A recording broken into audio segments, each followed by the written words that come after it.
This is the Padres POSTCAST, your instant game reaction for the San Diego Padres. Part of the Locked On Podcast Network, your team every day.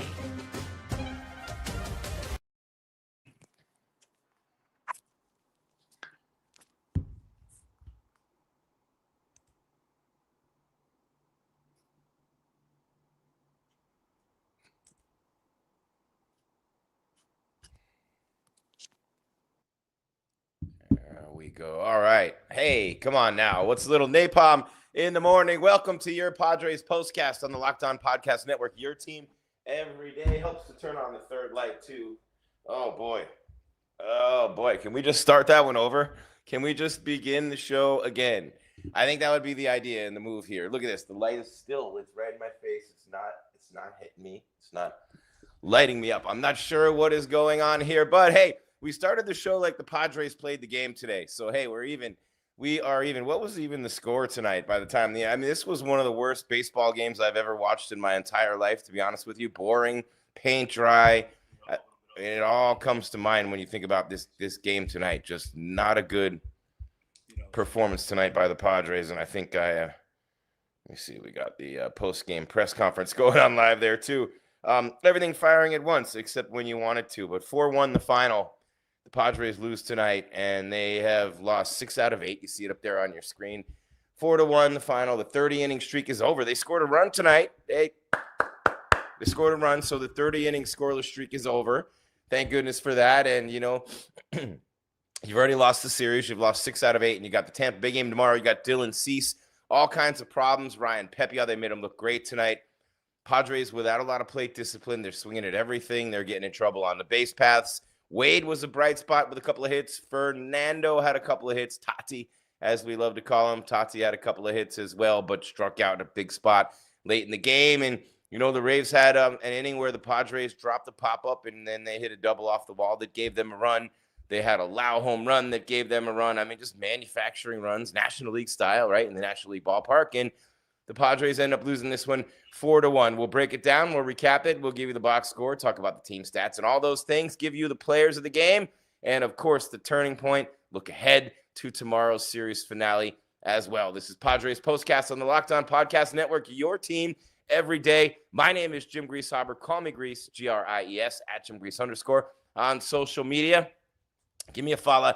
Make you holla. We got a lot of things going on here tonight. And a short time to do it. And like we always say, like we always do at this time. Don't forget, Locked On Padres podcast, day in and day out with Javi, is great here on the network. And we are here, myself and you, after every game with the postcast and the yellow LEDs for the Friars. You know what I'm saying? But, hey, look, they're scuffling right now. Dylan Cease is having a real tough time.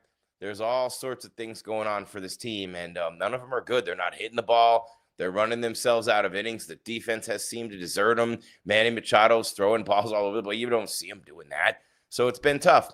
But we will get into this un momento, por favor. You are watching your Padres postcast on the Locked On Podcast Network, your team every day. We're free wherever you get your podcasts. Thank you for making us your first listen every day there with Spotify, with Apple, with iHeart, wherever you get your podcast. And we're also on the visual side, YouTube, and, with OTT. Yeah, you know me. On the Roku, you know it. So we are there and everywhere, and we're free. So thank you for making us your first watch/listen every day. And today's show has no title sponsor. So if you'd like to be a title sponsor of today's show, now might be a good time to ask to be one.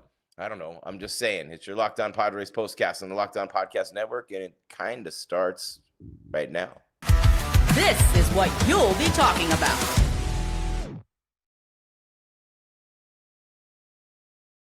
Dylan Cease to pitch the way he's been pitching this year so far. So here's the thing about Dylan Cease, right?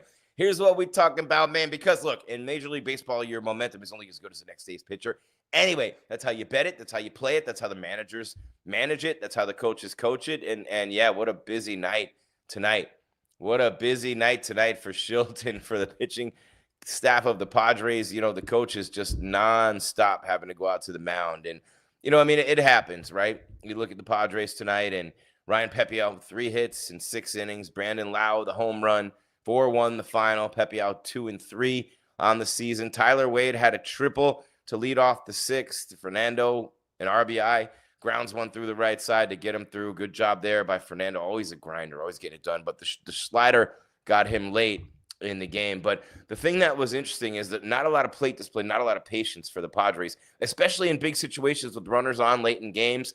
And without a rise, without Cronenworth, without, of course, Jackson Merrill, there's only so much you can do offensively. And if your pitching staff is not literally on fire throughout all this, you're in trouble. And looking at Dylan Cease tonight, it was very simple. They kept saying it during the show. Dylan Cease, and while you're here, smash that subscribe, hit the bell so you get alerted when we're coming your way with more content, and come on and say what's up in the chat. But Dylan Cease had no command tonight. He's walking guys all over the place, going deep in counts, elevated pitch count early in the game, could not get the slider over to save his life. Now, he was being squeezed by the home plate umpire, but you have to learn the strike zone quickly of that umpire, of said umpire, and get to getting, and he just couldn't do that tonight. So what happens when the slider's not dropping in low for strikes? Well, here's what happens. You have to throw the fastball up, and they call it the top rail. They were just talking about that on the postcast or on the postgame show.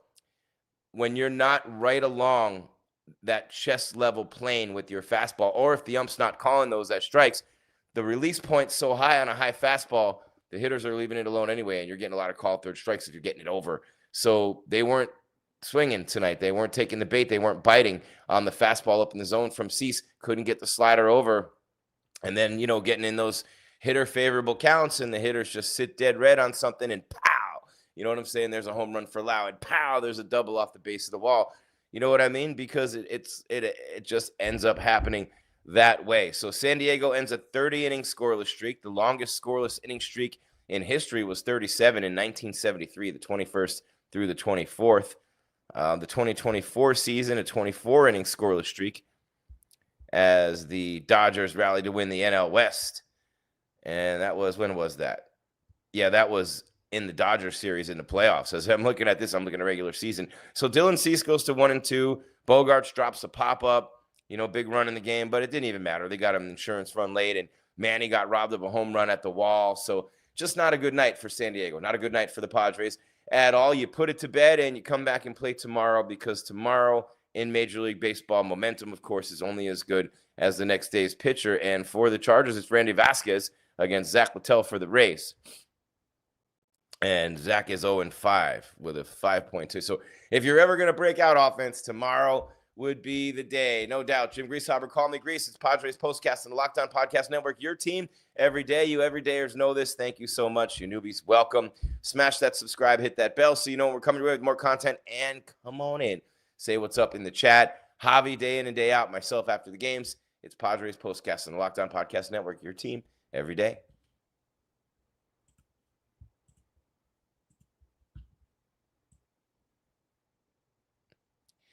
Did you know your Fire TV is also an Xbox? Turn any TV into your gaming and entertainment hub with Fire TV Stick 4K devices. No console required. Think about that. Just grab your paired controller, subscribe, or sign into Xbox Game Pass Ultimate with EA Play included, and you're ready to play.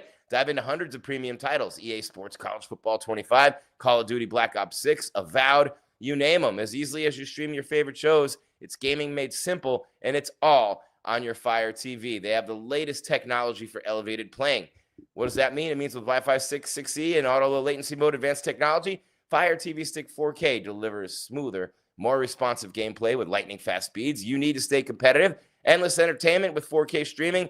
Watch more than 1.5 million movies and TV episodes from your favorite subscribed services like Netflix, Prime Video, Disney Plus, Max, Apple, and more.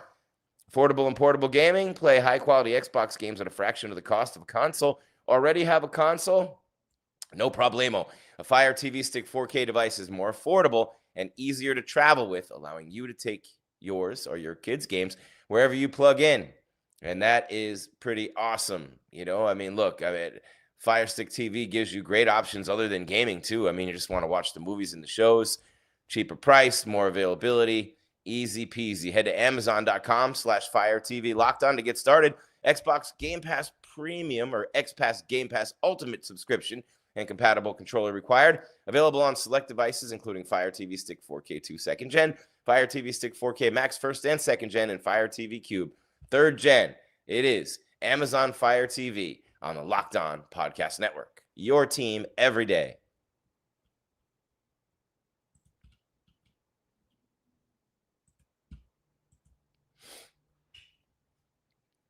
Padres are pathetic, says Jay McGee. They're not playing well right now, Jay. They're not swinging the bats well. They're not patient. Their sweat. Fernando's at bat late in the game, swinging at those sliders was terrible. They just are not getting it done.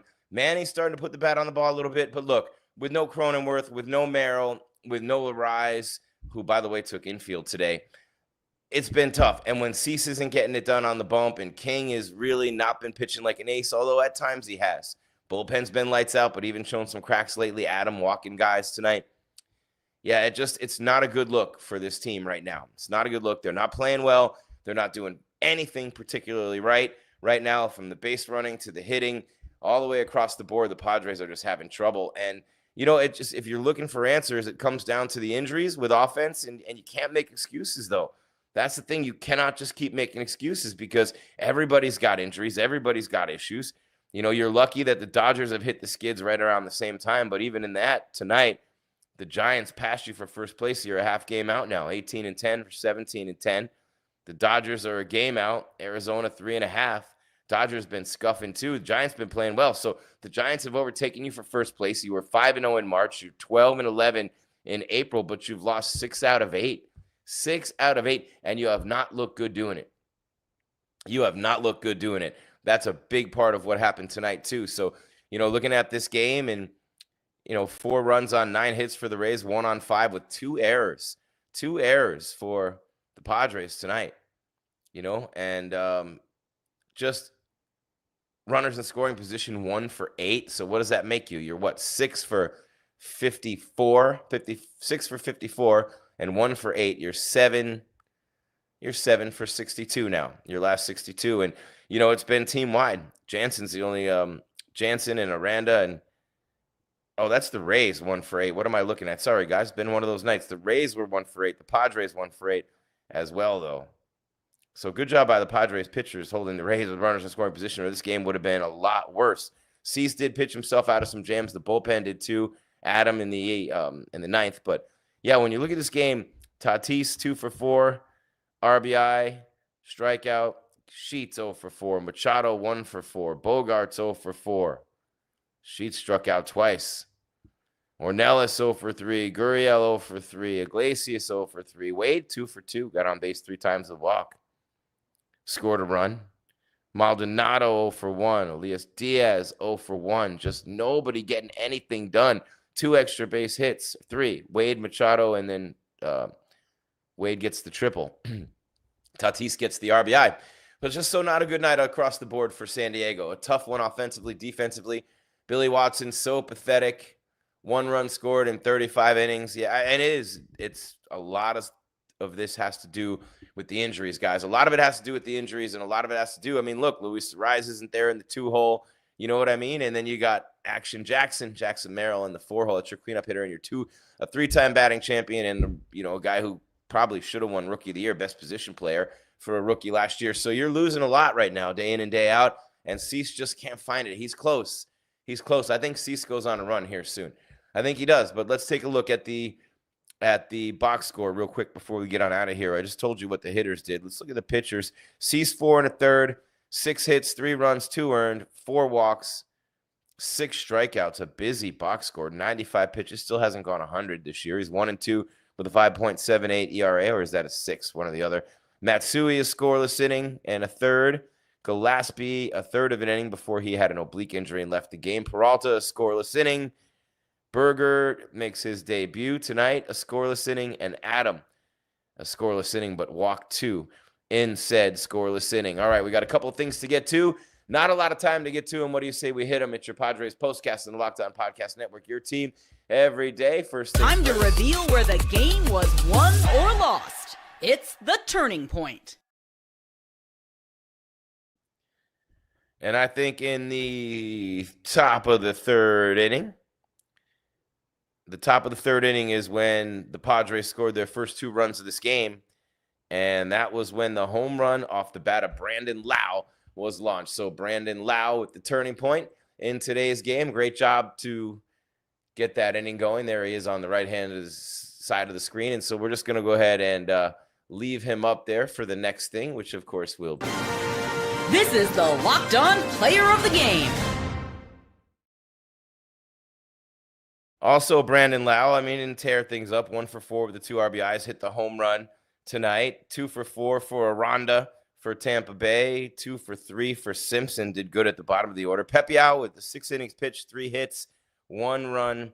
It was earned. Great job by him, and a tough one again for San Diego. There's San Diego's player of the game right there. He had himself a night, did he not? Did he not? Mr. Wade, Tyler, having himself a night out there playing in center field, right? So good job by Tyler Wade. Confounding, though, here's what it is, confounding with Cease and then with the hitters. There's Fernando. What the heck is going on? We want to know, too, Tati. We want to know, too. They've lost 6 out of 8. They've scored run in 35 innings. And then tomorrow, with Randy Vasquez on the mound, we will see if they can get things turned around. 1:10 first pitch. We'll be here right after with the postcast. Keep your game tight and your mind right, San Diego. Thank you for being here on the Locked On Podcast Network, your team every day.